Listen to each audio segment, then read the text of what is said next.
Sujet très délicat aujourd'hui, qui ne concerne vraiment pas toutes les femmes, bien sûr, mais qui mérite, d'être abordé parce que très peu de personnes parlent de ce sujet en lien avec les troubles du comportement alimentaire, le surpoids et l'obésité. Il est question du SEGP, le syndrome d'excitation génitale permanente permanent, pardon. C'est un syndrome qui induit chez la femme une sensation d'excitation permanente au niveau notamment du clitoris, parfois du vagin, comme si elles avaient envie de sexe tout le temps. À ma connaissance, ce syndrome peut aller d'une simple excitation ou excitabilité du clitoris jusqu'à avoir des centaines d'orgasmes par jour. Quel lien me direz-vous entre ce syndrome et l'obésité? En fait, le problème d'une femme qui va avoir, par exemple, un clitoris qui lui donne l'impression, l'illusion d'avoir envie de sexe toute la journée, c'est que, plus elle va se sentir belle, séduisante et plus elle va plaire, plus elle va sortir, plus elle va multiplier les occasions de plaire à des hommes ou des femmes et plus elle va multiplier les partenaires sexuels. Ça peut très vite amener à ce qui pourrait s'apparenter à une addiction sexuelle. La personne a besoin de sexe tout le temps, donc si elle est belle, qu'elle se sent sexy, qu'elle plaît et que des mecs viennent, par exemple, la chauffer, l'excitation augmente. Là où d'habitude, la zone génitale est déjà excitée, on va dire, par exemple à 20. Là, en situation d'hyperstimulation, le désir est tellement grand que ça devient vraiment très compliqué pour cette personne de, comment je pourrais dire? De se frustrer, de dire non, de refuser l'opportunité sexuelle, l'opportunité de rapport sexuel qui lui est proposée. Dans certains cas de figure, et c'est là l'intérêt de ce podcast-ci, l'inconscient va très vite comprendre que si la personne n'assume pas ce comportement sexuel-là, ces multiples rapports sexuels-là, certaines femmes vont me dire: «Je me comporte comme une pute et je supporte pas ça».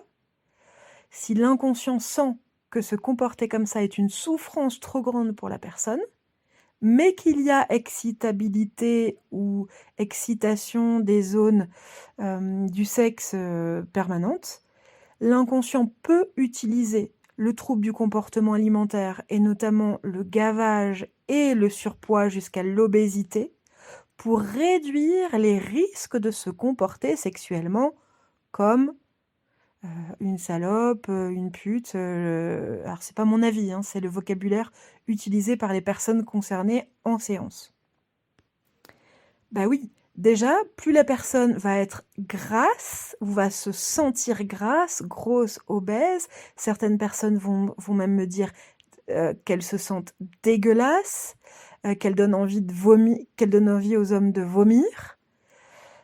Plus elles vont rester chez elles, donc ça donne moins d'occasions de sortie et de rencontrer des partenaires sexuels potentiels. Les grosses plaisent aux hommes, mais il faut bien avouer que, dans la rue, il y a quand même moins d'hommes qui draguent des personnes vraiment très obèses ou très complexées ou qui s'habillent mal, que des femmes qui se sentent sexy, quel que soit leur poids d'ailleurs, et qui s'assument dans la rue. Ça attire moins le regard, elles sont moins charismatiques, donc elles vont moins se faire draguer. Si elles se font moins draguer, elles sont moins surexcitées, c'est-à-dire qu'il y a pas leur excitation déjà de base qui va augmenter en rendant presque irrésistible la tentation d'avoir des rapports avec cette personne. Si on se met sur la colline d'une personne concernée, ça va donner, j'ai la zone génitale qui est excitée en permanence, au moins un peu. Très, très vite, à la moindre occasion, l'excitation augmente au point de rendre vraiment irrésistible le fait de coucher avec quelqu'un. Or, je n'assume pas, je le vis mal, donc mon inconscient va développer une protection corporelle, un carcan, une obésité, une déformation pour amener à dissuader l'autre et moi-même à passer à l'acte. Ça sert en quelque sorte de ceinture de chasteté. Les personnes concernées par à la fois ce syndrome SEGP et l'obésité vont être des personnes qui, quand elles sont en couple avec un vrai amoureux ou une vraie amoureuse et avec une vie sexuelle épanouie, c'est-à-dire avec l'opportunité de faire l'amour aussi souvent qu'elles le souhaitent avec son ou sa partenaire, sont des personnes qui vont assez facilement perdre du poids et rester minces tant qu'elles sont en couple et épanouies sexuellement. Ce sont des personnes qui ne vont parvenir à mincir que quand elles sont en couple ou qu'elles se sentent prêtes à l'être ou en désir de l'être. Donc juste avant de se remettre sur le marché, elles vont perdre du poids, elles vont rencontrer quelqu'un, elles vont avoir une vie sexuelle épanouie, elles vont mincir et elles vont avoir tendance à rester minces. Ou alors ce sont des personnes qui vont rester grosses jusqu'à ce qu'elles soient en couple avec quelqu'un ou qu'elles aient un amant régulier par exemple. Et dès lors qu'elles ont une personne attitrée avec qui elles peuvent faire l'amour et qui vont comme satisfaire leur soi-disant appétence sexuelle, parce que on peut se demander si c'est du vrai désir ou pas, mais ça c'est encore autre chose. Et elles vont mincir à partir du moment où elles peuvent faire l'amour avec quelqu'un d'attitré sans se comporter, une fois encore je cite, comme une salope. Dès lors que leur couple bat de l'aile et qu'elles ont moins de rapports sexuels avec leur partenaire, ces mêmes personnes vont instantanément se remettre à bouffer, à grossir, jusqu'à redevenir ou en tout cas se ressentir obèses, grasses, dégueulasses aux yeux des hommes ou aux yeux des femmes ou aux yeux des éventuels partenaires sexuels. Alors bien sûr, c'est pas le plus gros de ma clientèle, mais ça arrive quand même suffisamment fréquemment pour que ça mérite d'être abordé au travers de ce podcast. Alors qu'est-ce qu'on fait en séance pour faire face à ça? La première des choses consiste à désactiver la honte, la gêne, la colère et la tristesse de d'avoir ce syndrome et de s'être par le passé peut-être comporté comme, je cite une fois encore mes clientes, une salope, justement pour ne plus se sentir salope, mais se sentir simplement victime de ce syndrome. Première des choses, donc désactiver la honte et toutes les émotions désagréables, pesantes et surtout toute l'image dévalorisante que la personne a d'elle-même du fait de ce syndrome et de ce que ça lui a fait faire par le passé.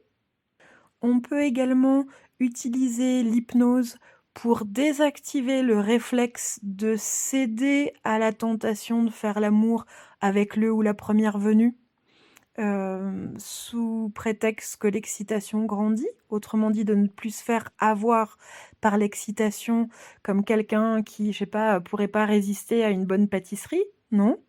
D'être capable de réfléchir, raisonner, reporter l'acte sexuel jusqu'à être sûr que c'est pas justement une compulsion sexuelle, mais bien un vrai désir, que la personne va pouvoir, assumer en se regardant, dans la glace et en étant, pas forcément fière, mais, en étant neutre émotionnellement par rapport à ce choix, c'est-à-dire en l'assumant tout simplement.